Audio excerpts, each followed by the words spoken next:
આરએમસીની pre monsoon કામગીરીનું reality check શહેરના 63 પૈકી 70% વોકળાની સફાઈ કરવામાં આવી છે।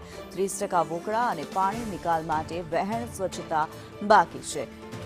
ચોમાસાના આગમન પહેલા કામગીરી પૂરી કરવી પડશે। તંત્રની ચોમાસા પહેલા ઢીલી કામગીરી જોવા મળી છે। વરસાદમાં નીચાણવાળા વિસ્તારમાં પાણી નિકાલની વ્યવસ્થા મનપાએ કરેલા દાવાની ચકાસણી કરવામાં આવી। પહેલા વરસાદમાં જ થઈ જશે। કામગીરી પૂર્ણ કરવા માટે હવે ગણતરીના જ દિવસો બાકી રહ્યા છે।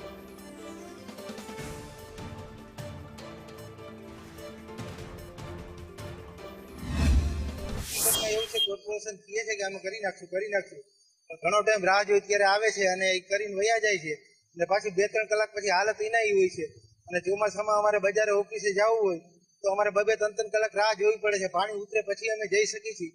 તો આનો કંઈક નિકાલ કરવાની જરૂર છે કોર્પોરેશનને।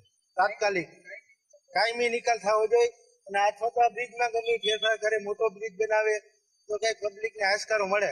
ચોમાસાના ટાઈમમાં છે ને બે નાલા ભરાઈ જાય છે ને આવવા જવાની તકલીફ, રસ્તો બે બંધ થઈ જાય છે। પણ એમાં ઓલી દિવાલ બનાવેલી છે એ પાણી તો ઉપરથી જ આવીને નાળું તો ભરાઈ જ જાય છે પાણીમાં। હા, અને ચોમાસામાં ગાડીઓ બધું બંધ પડી જાય છે। ચોમાસામાં તો બહુ મુશ્કેલી પડે। ગટરનું પાણી ભરાઈ જાય છે આગળ પાછળ, વાહન વ્યવહારમાં બહુ તકલીફ પડે છે। દર વર્ષે આ જ પોઝિશન હોય એ લોકોને, કેમ કે આ પાણીનો નિકાલ કોઈ સંજોગે થતું નથી। કેમ કે આ જે ગટરનું પાણી છે, નું પાણી આવે છે એટલે અહીંયા તો ભરાવો તો થાય જ।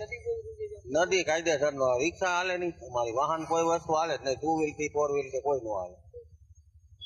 રાજકોટ મહાપાલિકા દ્વારા ચોમાસાને લઈને તમામ તૈયારીઓ કરવામાં આવી રહ્યાનો દાવો કરાયો છે, પરંતુ વાસ્તવિક સ્થિતિ એ છે કે રાજકોટ શહેરના 63 પૈકી 70% વોકળાઓ છે એ જ માંડ સાફ થઈ શક્યા છે। 30% વોકળાઓની અંદર હજુ પણ ગંદકી અને પાણીનો ભરાવ જોવા મળી રહ્યો છે।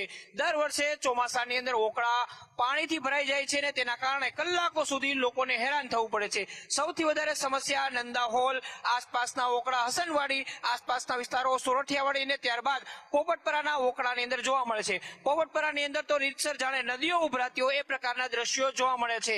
વરસાદી પાણીના નિકાલની કોઈ જ વ્યવસ્થા નથી। શહેરની અંદર માત્ર 1 કે 1.5 ઇંચ વરસાદ વરસે ત્યાં જ નાલાઓની અંદર પાણી ભરાઈ જવાની સમસ્યાથી વાહન ચાલકો, રાહદારીઓને પારાવાર મુશ્કેલી થાય છે। આવું થવાનું એકમાત્ર કારણ એ છે કે વોકળાઓની પૂરતા પ્રમાણમાં સફાઈ નથી થતી, પાણી નિકાલ માટેની યોગ્ય વ્યવસ્થા નથી થતી। કોર્પોરેશનનું તંત્ર દર વર્ષે લાખો રૂપિયા આના માટે ફાળવે છે, પરંતુ વાસ્તવિક સ્થિતિના દ્રશ્યો તમે જોઈ શકો છો કે પાણી નિકાલ માટેની યોગ્ય વ્યવસ્થા નથી। ગંદકી ચારે તરફ છે, દરરોજ સફાઈ થવી જોઈએ, સફાઈ નથી થતી ને તેના કારણે ચોમાસાની અંદર રાહદારીઓને, વાહન ચાલકોને પારાવાર મુશ્કેલી પડી રહી છે। આ વખતે મહાપાલિકાએ દાવો કર્યો છે કે વરસાદ આવશે, વરસાદી પાણી ભરાશે તો ગણતરીની મિનિટોમાં જ તેનો નિકાલ થઈ જશે। હવે જોવાનું એ રહેશે કે રાજકોટની અંદર વરસાદ વરસ્યા બાદ કયા પ્રકારની પરિસ્થિતિ થાય છે અને કોર્પોરેશનના દાવો કેટલો સાર્થક નીવડે છે। કેમેરામેન વિપુલ ગોરીચા સાથે મયુર સોની, સંદેશ ન્યૂઝ, રાજકોટ।